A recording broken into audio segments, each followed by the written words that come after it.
Assalamualaikum warahmatullahi wabarakatuh. Bismillahirrahmanirrahim. Alhamdulillahi wa kafa. Wassalatu wassalamu ala rasulihil mujtaba sayyidina wa maulana Muhammadinil Mustafa wa ala alihi wa sahbihi ahli sidqi wal wafa, amma ba'd. Pertama-tama marilah kita panjatkan puji syukur kehadirat Allah Subhanahu wa Ta'ala, yang alhamdulillah kita semua masih diberi nikmat iman dan Islam. Kedua kalinya, sholawat dan salam tak lupa tercurahkan kepada baginda Rasulullah Sallallahu Alaihi Wasallam, yang semoga kita mendapatkan syafaat yaumil akhir nanti. Yang saya hormati dosen pengampu mata kuliah Manajemen PAI Luar Sekolah, Ibu Muthaharoh MPDI, yang saya cintai dan banggakan teman-teman sekalian. Saya Khofifah dan saya akan menyampaikan sebuah tema cinta tanah air.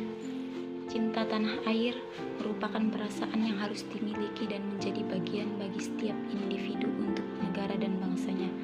Sikap tanah air yang dimiliki oleh setiap individu ini tercerminkan dalam perilaku untuk membela negaranya, melindungi tanah airnya, rela berkorban demi kepentingan bangsa, mencintai adat, budaya, serta lingkungan.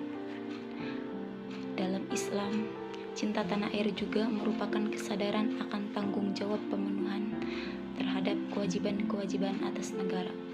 Rasulullah Shallallahu Alaihi Wasallam dalam Piagam Madinah memutuskan bahwa setiap warga negara adalah satu tangan atas tangan lainnya, bahu-membahu melawan ancaman dan permusuhan atas tanah mereka, bekerja sama satu dengan yang lainnya untuk mewujudkan kepentingan mereka, menjaga darah, hak, dan kehormatan mereka.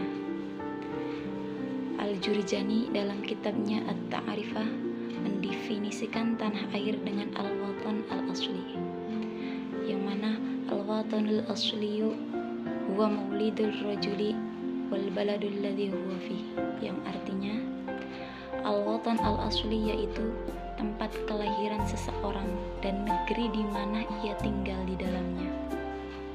Nah, dari definisi tersebut, maka dapat dipahami bahwa tanah air bukan sekedar tempat kelahiran, melainkan juga termasuk di dalamnya adalah tempat di mana kita menetap.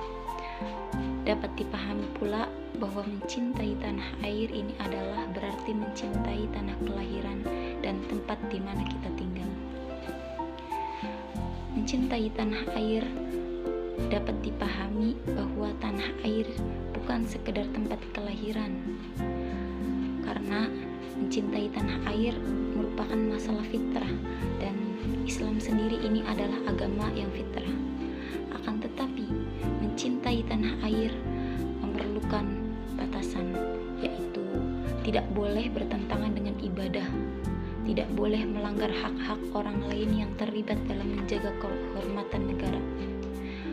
Kemuliaan cinta tanah air ini merupakan suatu yang wajar menurut agama, karena tujuannya adalah memakmurkan bumi, sebagaimana dalam firman Allah Subhanahu wa Ta'ala, A'udzu billahi minasyaitonir rajim. Bismillahirrahmanirrahim. Huwa ansha'akum minal ardi wasta'marakum fiha fastaghfiruhu thumma tubu ilaih, yang artinya, dan Dia telah menciptakan kamu dari bumi atau tanah dan menjadikan kamu memakmurkannya. Al-Quran Surat Hud ayat 61. Dengan rujukan tersebut, kita sebagai bangsa Indonesia memiliki tanah air, yaitu negara Indonesia ini. Cara kita mengekspresikan rasa cinta tanah air pada saat ini yaitu dengan cara menghormati undang-undang dan peraturan-peraturannya, menjaga aset-aset negara,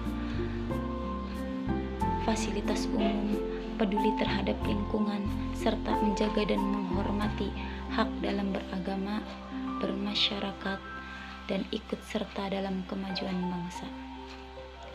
Nabi Ibrahim alaihissalam berdoa sebagaimana termaktub dalam Al-Quran surat Al-Baqarah ayat 126.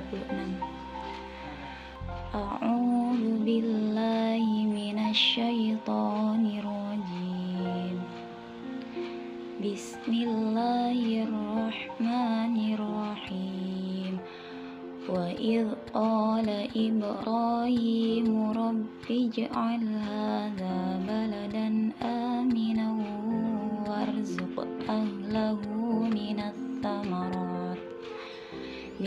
thamarati man amana minhum billahi wal yawmil akhir.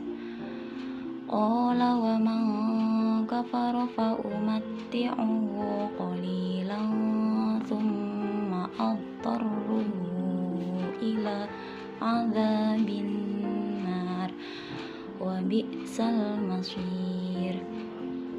Dan ingatlah ketika Ibrahim berdoa, ya Tuhanku, jadikanlah negeri ini negeri yang aman dan sentosa, dan berikanlah rezeki dari buah-buahan kepada penduduknya yang beriman di antara mereka kepada Allah dan hari kemudian.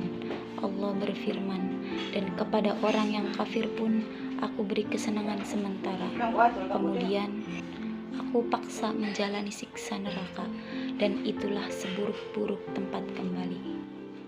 Dari doa Nabi Ibrahim tersebut mengisyaratkan bahwa beliau sangat mencintai tanah airnya, sehingga beliau memohon kepada Allah agar menjadikan negerinya aman dan diberkahi dengan berbagai macam rezeki. Dalam Islam sendiri, Nabi Ibrahim disebut sebagai Abul Anbiya atau bapaknya para nabi. Dengan demikian, kita sebagai umat Nabi Muhammad harus mengikuti teladan Nabi Ibrahim yang mencintai tanah air tersebut. Kemudian ada sedikit kisah senandung cinta tanah air dari Rasulullah, yang mana pada suatu hari seorang sahabat Rasul bernama Asyil Al-Ghifari pulang dari Mekah. Setelah melakukan perjalanan jauh itu, ia justru tidak segera pulang ke rumahnya di Madinah. Ia justru terlebih sowan kepada Rasulullah. Sampai di rumah Rasul, ia disambut oleh Sayyidah Aisyah, istri Rasulullah. Ceritakan kepadaku, wahai Asyil, bagaimana kondisi Mekah saat ini? Tanya Sayyidah Aisyah. Aku menyaksikan betapa Mekah sekarang sangat subur dan bening perairannya, jawab Asyil. Rasulullah yang masih berada di dalam kamarnya segera menimpali percakapan mereka.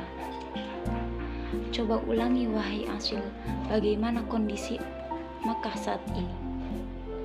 Demi Allah ya Rasulullah, Mekah tumbuh subur dengan tanaman-tanamannya serta tampak hijau dan sejuk perairannya. Mendengar jawaban itu, Rasulullah menatap jauh keluar rumah, sebuah ketatapan rinduan akan kampung halaman. Cukup, jangan membuatku tambah bersedih, ucap Rasul. Cerita ini ditulis oleh Walid Muhammad bin Abdullah Ar-Razaqi dalam kitab Ahbaru Makkah wa ma ja'a fiha minal athar. Maka mencintai tanah air bukan hanya sekedar karena tabiat, tetapi juga lahir dari bentuk keimanan kita. Karenanya, jika kita mengaku diri sebagai orang yang beriman, maka mencintai Indonesia sebagai tanah air yang jelas-jelas penduduknya mayoritas muslim merupakan keniscayaan. Inilah makna penting pernyataan hubbul watan minal iman. Mencintai tanah air sebagian dari